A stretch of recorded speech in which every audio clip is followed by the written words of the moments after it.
about some catfishing. Yeah, that's what I'm talking about. Hey, I want to welcome you guys and thank you guys for joining me to talk about spring flatheads. For anybody that doesn't know me or know much about me, maybe you've not attended one of my seminars, I love flatheads. I love catfishing, period, but flatheads are my go-to, absolutely favorite place or favorite fish to catch. Now, my name is Souders. Like I said, I'm an avid flathead fisherman, tournament angler, 2-time Cabela's King Cat Angler of the Year, but I also run Slunger Cat Outdoors, which is a YouTube channel, mainly to help people catch more and bigger fish. That's what we're here for. If anybody in here knows me or knows much about me, I do not hold back when you ask me a question. Okay, and that's what I want to do. So please, this seminar today is going to be a short seminar. It's not going to be a long one, but I want to answer as many questions as we possibly can. If you have a question, now's the time in this show to ask it, okay? When we talk about spring flatheads, we're going to cover a few different things. What does a flathead need this time of year? It's really simple, and we don't want to overthink it. Where we can find it, and why it works. At the end of this seminar, I am hoping that you guys will understand why it works. That's the whole purpose of us being here. So let's get started, okay? And when we think about spring is going to be a really short time. It's going to be about a 3 to 4 week window. It's going to be second week of May to the middle of June, first week of June, somewhere in there, okay? They only need really one thing, and that's food. We have to understand what a flathead is doing this time of year. They're just waking up. For most of you, and just like myself, if I go to sleep on a Friday night and I wake up Saturday morning after a night's good long rest, I'm hungry. They're hungry. They need food, okay? We want to keep that in mind. Whenever I say they need something, remember that need part. Now, what kind of food are we going to feed them? We want to keep this natural. We want to keep it simple. 2 different ways we want to feed these fish. Live bait form and cut bait form. Live baits, once again, we want to stick to natural as we possibly can. Gizzard shad, and if you notice, I have that outlined in red. We'll talk about that more here in a second. Bluegills, creek chubs, and suckers. All this makes good springtime live bait for flathead. Cut baits, very small list. We want to keep things simple, again, keep it natural. We don't want to go trying things this time of year that we don't need to be trying. Gizzard shad, actually it's gizzard shad. Gizzard shad is my top bait, no matter this time of year. It's going to be my number one go-to bait. For one reason, it is the natural kill-off this time of year. No matter where you're at in the country, in the spring you will have what is called a shad kill. If it's a flathead, a blue cat, a channel cat, a bass, a striper, doesn't matter. They forage on this shad kill. Okay, we want to take advantage of that, and that's why it's on my number one list. Skipjack is another good bait. Now, a bait that a lot of people do not take advantage of, and I want to stress how good bluegill is. Bluegill is a good cut bait, a good live bait. They're easy to keep alive, they're hardy, and they are frisky. Okay, take full advantage of that. Now, where can we find this? And I want you to understand, I'm not saying where can we find flatheads. Okay, we don't want to worry about where we can find those fish this time of year. Where we can find this means where can we find the bait, the natural bait that we want to feed them. Remember, they're hungry. So we want to look for the natural baits that we want to feed them. And good places to do that is creek mouths, shallow flats, where main water meets a backwater area. There's always going to be a seep line. That's going to be a good area. Dams and industrial areas. Okay? Now, something I want you guys to notice about these places that I'm talking about. Not only is it good natural areas to give them something that they need, but it's also going to give them something else this time of year that they want. They want to be a little bit warmer. They want a little bit of warmer water. And these areas are naturally going to warm up just a tad faster than the main river channel is, or main lake itself. Creek mouths. When we talk about creek mouths, why do they warm up faster? We got spring rains. Okay, these spring rains are going to bring warm water down that creek. Not only are they going to bring warm water, but they're also going to wash out the dead, weak, dying bait.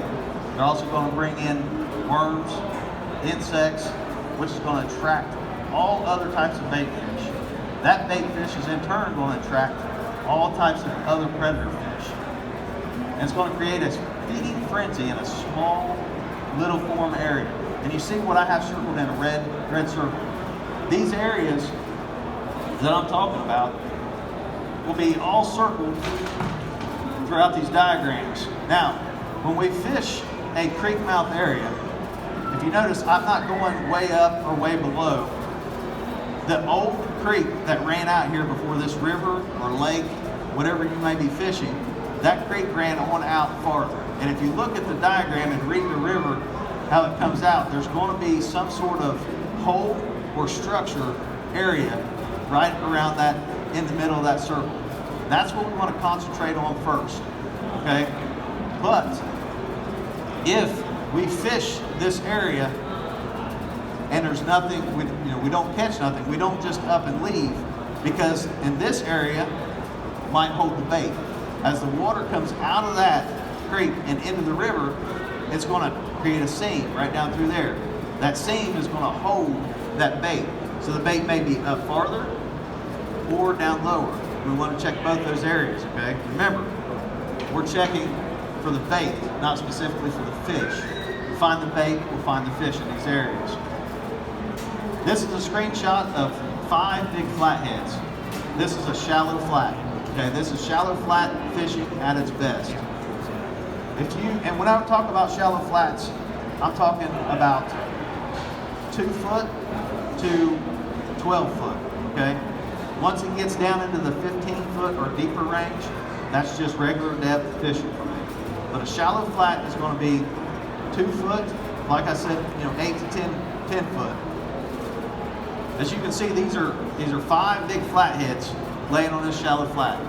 Not a bit of structure around, but this shallow flat is warming up, pulling that bait into it, naturally giving them something that they want, which is food, and also giving them something that they need, need is food, and want is warmer water. Now, here we have what is a backwater, but if you notice, I have a huge circle that goes up and down that bank. This is the other part of that diagram where the shallow flat was, okay? A lot of times the shallow flat is going to be a clay area. It's going to stretch up and down that bank for quite a ways. So we want to make sure that we're covering that whole flat, not just the mouth, but the whole flat up and down when we're looking for that bait or those fish. Locking dams. Now, naturally in the springtime, the bait wants to move upriver or move up a lake. So anytime that we can restrict that bait from going any further upriver, we have a natural break that they're just going to conjugate to. They have nowhere to go, and all the other fish, predatory fish, are going to come right to them. This can be some of the best fishing you've ever had. Now, I have one side of that dam marked, but that doesn't mean that the whole area or one other area in that dam could be better any given day. This is just an example of an area that I would start to look for the bait and for the fish. Power plants. Now, power plants, they give a multiple amount of things, not only what the fish need, but lots of things of what they want. Bait needs a place to hide. An apex predator, such as a flathead, needs a place for it to ambush prey as well. These places are warmer water, naturally, like this power plant is going to pump warmer water out. It's naturally going to warm up from all the disturbance from barges and tugs moving in and out. But it's also going to be a lot of brush, a lot of cover for them fish to get into. Now, this is not necessarily going to be shallow because of the barge traffic, but it can hold lots of bait because of the warmer warmer water that draws them there. Now, why does this work? I have a free hack for anybody that can tell me why they think this works. I'm thinking about it. Why do you think it works?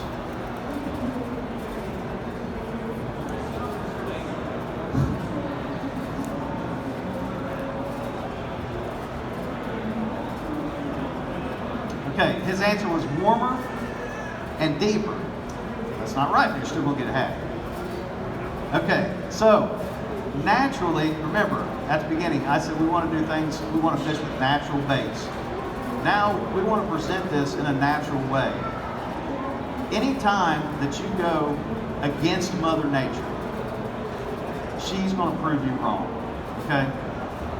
If you listen to what she tells you, what those fish want to do, and go and present that natural bait in a natural area, instead of trying to get those fish to come from a natural place to an unnatural area that they don't want to be, we're bettering our chances of catching more and bigger fish every day that we go on the water, okay?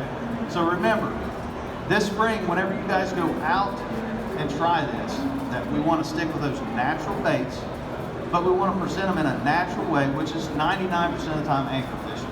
Okay, we're going to go, we're going to anchor, we're going to throw these baits out, whether it be in a creek mouth, shallow flat, any place that we find this bait that's naturally going to die this time of year, that's naturally going to be a shad kill, and those fish are naturally going to come there because it's Mother Nature's calling. They have to feed up to move to the next phase in their life, which is spawn. Okay, so with that being said, is there any questions that you guys would like to start asking? Question was, will I float my bait off the bottom? And that depends. If we're talking about a lake, yes. If we're talking about a river, no.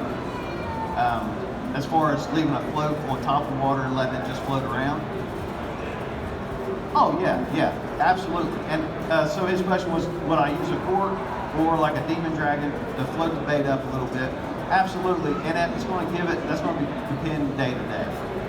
So what I normally do is on any given day, if I can use 2 rods, one to be with, one to be without. If I use 4, it'd be 2 and 2, until I start getting clues. You know, and those clues will come in bites, nibbles, fish, anything that gives me a hint that they might want something over another. Do I ever use bullheads? No, not really. I stick to what I consider the 4 food groups for catfish. That is shad, skipjack, mooneye, and bluegill. Over the years, if I keep those 4 in my boat, I have success. Would I use them during the spawn? Bullheads during the spawn? No. Here's a good spawn tip. One, if I could give any advice about fishing the spawning time, it would be to let them be. Let them do their natural thing, breed, ensure our future for those fish. But now, if you want to try to catch fish in the spawn, we got to turn it into a reaction bite, more so than a one bite. Okay, we got to figure out how to aggravate them. They are wanting to protect their prey, protect their future, so they're not really worried about eating. They just ate a massive amount. Their bellies are full. They're going to go down. Now it's time to fight and protect our future. So I want to use things that are naturally predators to them, like bullhead is, but a bluegill is more of a predator than a bullhead is to a flathead and to his baby. Okay, so bluegills will get hit from a reaction bite and it'll be a crush. Okay, and it's going to be quick. They'll come up, they'll grab it. They may not even pull it. They won't even run with it. They'll just crush it and spit it. So you got to be quick on the rod. Now here's a little tip: throw it out there. He crushes it. You don't get him. Don't panic. Remember where you cast it. Throw it back in. Put a fresh one on. Get right back out there. He'll come back at it. He'll come back at it until you finally get a hook in him, and either you catch him or you lose him. Now, if he gets the tip of that hook in him, and he doesn't get hooked, he won't do it again until you come back next day. Okay, the question was, when do catfish spawn? Normally, depending on the time, like how warm it gets and stuff, and the moon really plays a big factor in it. But normally, like the second or third week of June, throughout July, and then they'll go rest, and the first part of August, you usually start picking them up on a consistent basis after that.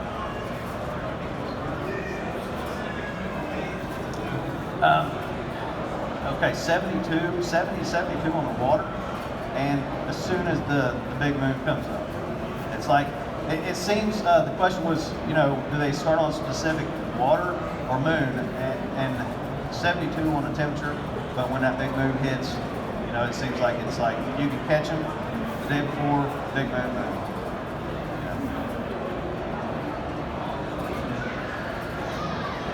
Do I prefer evening or morning? Morning. I'm a daytime fisher.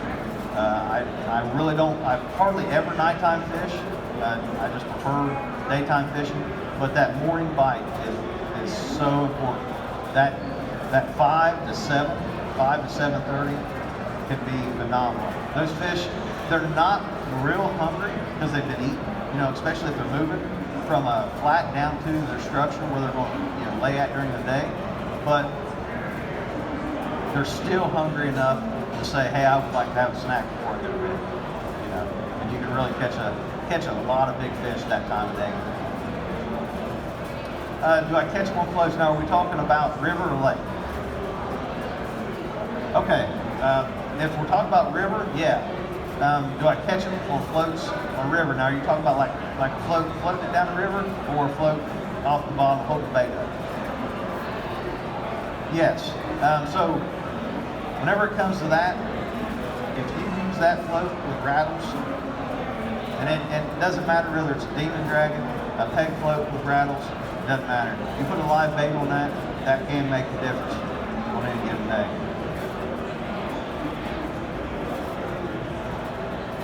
Anybody else? What is it? Okay, the question was, how far from the hook do I put a peg float or a demon dragon? This actually is a pretty common way that I do it. So, I got about 18 inches from the swivel to the front of the demon dragon, and then I got about 4 inches from the back of the demon dragon to the hook. Feel like I got a bunch of hair.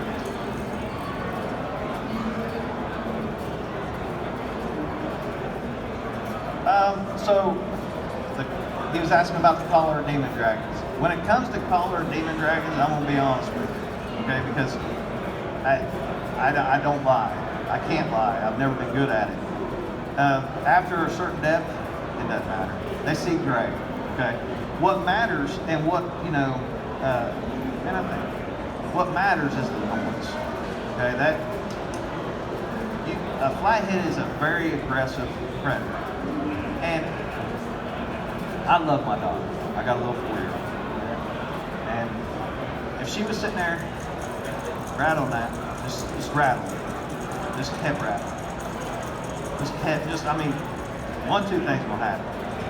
Either I'm gonna take that rattle, I'm gonna throw it away, or I'm gonna smash it, and that's what they do. And a lot of times in, like, say, August, when those fish get back into that structure, they're structure oriented, that's their home, they get very aggressive. They don't like nothing being in their home, and they like to sleep, they like to come out and eat. They like to sleep, come out and eat. And that is the number one thing, is that noise. About that.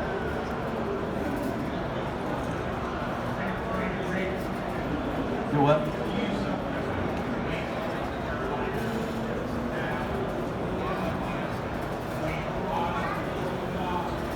So are you asking what my favorite way is? Okay. Yes. I use a lot of different, his question was, what is my favorite catfish rig or style way to rig for catfish? Now, we're specifically talking about flatheads, okay? And it's just a Carolina rig, just a basic. You can't go wrong with some things. I like change, but some things have been proven, time tested, and true still, and that's just a Carolina rig. You know, it's a good sinker slide. I truly believe in the sinker slides.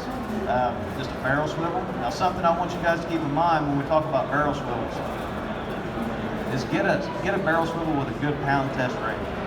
Okay, a lot of companies out there with barrel swivels, crank swivels. They don't have a pound test rate anymore. That's just going to give you a little bit of sense of security that they actually tested it. You know, to have some sort of idea of what it would break at. And then just, you know, leader line. And some days, you know, a peg float works, some days it doesn't. But 18 to 24 inches of leader line down to that Diachi D85. That's my go-to.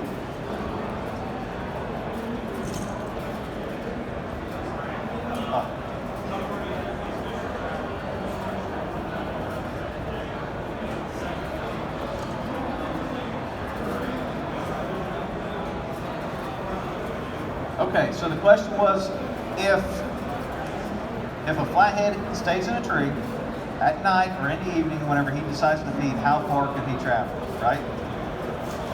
He's not going to go far. Most generally, anywhere that he calls home, there's some sort of bait, you know, area, a bank, you know, that holds bait, riprap that we may not be able to catch bait on, but he can.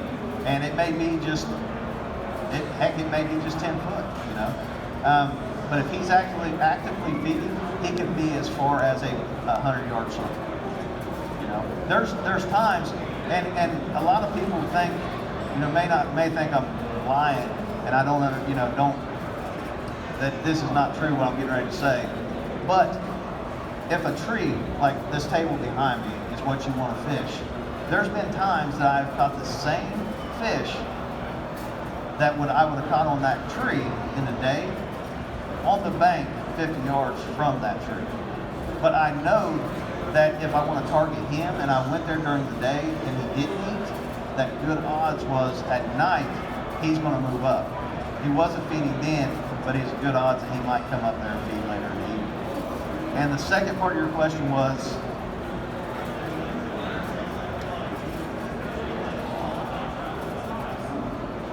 so how do they relate to current? So flatheads love current. A lot of people don't think they do. They like a certain amount of current.